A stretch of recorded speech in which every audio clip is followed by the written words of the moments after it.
President Trump, since 2020, is the wartime president of the United States and commander-in-chief, of course.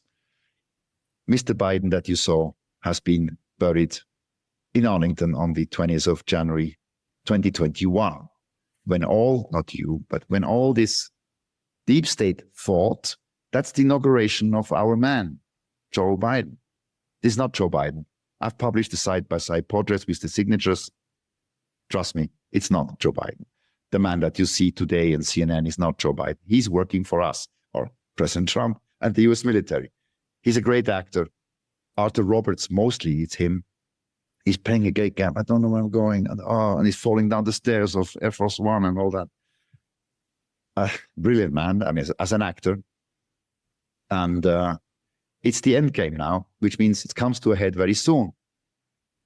It's not a belief that I have. It is, again, acknowledgement of facts, and I respect those facts, and that's why I call wartime president and commander-in-chief Trump. Because everybody can do this exercise now.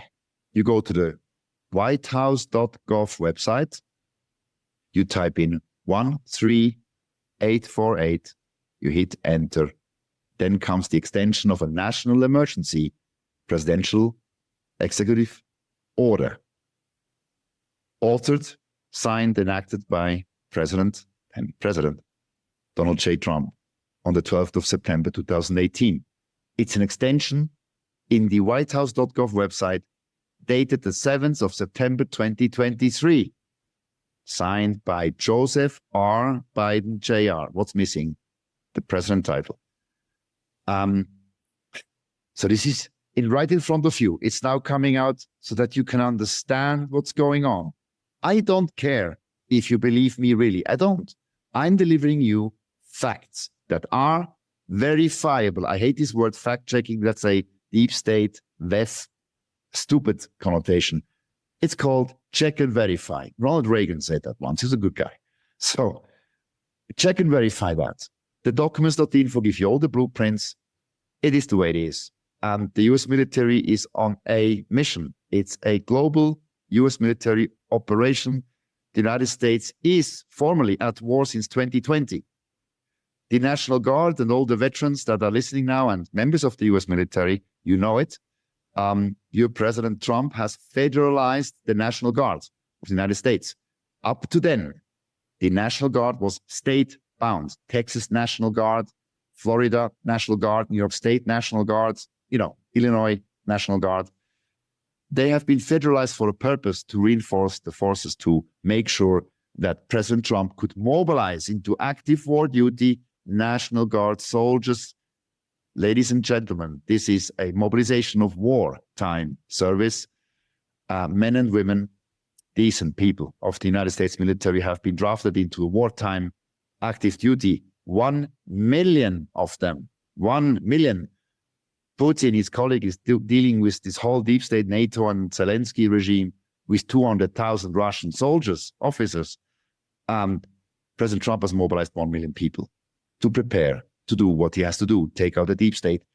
And he has triggered, that's also a treaty, you can go and look it up in the documents.info. The references are there in the National Registry, Federal Registry, sorry. The War Generals Alliance is Act 50, under Act 50, 1550. There's a long list of things, whereby the War Generals Alliance is 33 military organizations from around the world that are under the command now behind wartime President, Commander-in-Chief Donald J. Trump. The Second World War was ultimately fought by 4 generals, 4 commanders, 4, which two at that time they thought exterminate the Nazis and all these bad people, and ends in a way the Second World War. Horrible thing. Here we have more than 200 US military generals, and then I was told and calculated about 800 in total active duty military generals from 33 nations that are actively now in a mission. Mar-a-Lago has a no-fly zone. Go and check it. You view pilots, go online, check the FAA rules. Mar-a-Lago, you cannot overfly. Now, why does a hotel and a golf course get a no-fly zone? Because it is the actual current, it is the White House of the United States of America. Obama, have you seen Obama rallying for the Democrat Party on a stage in a TV program? Where is he? Where is John Kerry gone? Where is Mrs. Clinton? Where are the Democrats rallying for a presidential candidate? I only see Trump on TV in the United States almost every day. He's live on TV. President Trump, you're president. I mean, you're Canadian, but to Americans, your president's in charge. He's a wartime president. And he's doing that now to prepare and unite the people, because what's coming next is not going to be fun for the bad and sick people around the world, also in Switzerland. They might not believe me. I don't really care. I don't care. I don't say this to get likes here. I'm not rallying for any association. You can hate me. I don't really care. I'm dying of this stuff. So, everything's fine. Trust me. But it will be, the world will change. And it won't be a lockdown of the UN taking away your cars. No. You can drive the cars for the next 100 years with benzene, with diesel, or whatever. No. All this will be reversed, all this crap.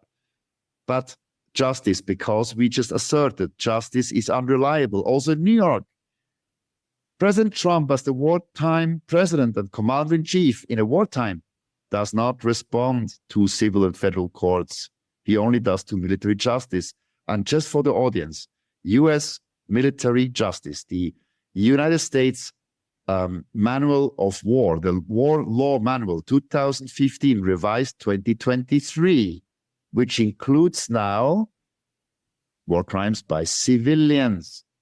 President Trump has amended it. Before, the war manual was shooting other enemies, kill them, execute them. But now it includes civilians for high treason too, and crimes against humanity. Well, there's a purpose for that. And so my call to arrest the people in the film, I call for Swiss security, means Swiss military, to do it. They haven't done it. They're on record not doing it. The U.S. military justice is in force right now where I sit in Switzerland. If the time then comes for operation, I call it Storm. I don't know military secrets. The timing of it is a military secret. I'm not aware of the timing, but I can tell you this again. Where is Obama? Where is John Kerry?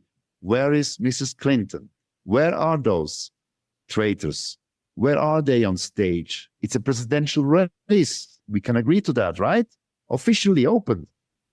So Americans and stupid journalists of mainstream, they will be forced to acknowledge, they'll be forced that there is no presidential race, because President Trump is the president, wartime president, and the only force by constitution to reverse the wartime presidency down to presidency is the wartime president himself.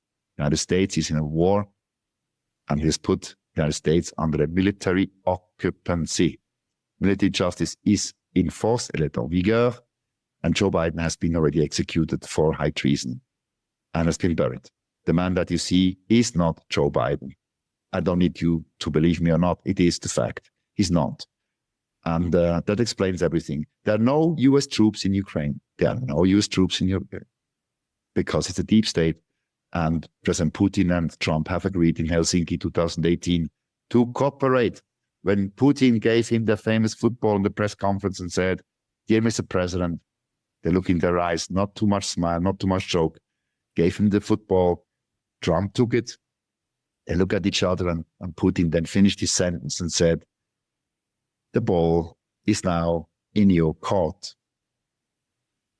That was a signal to the deep state, we're coming for you. And that's it, really.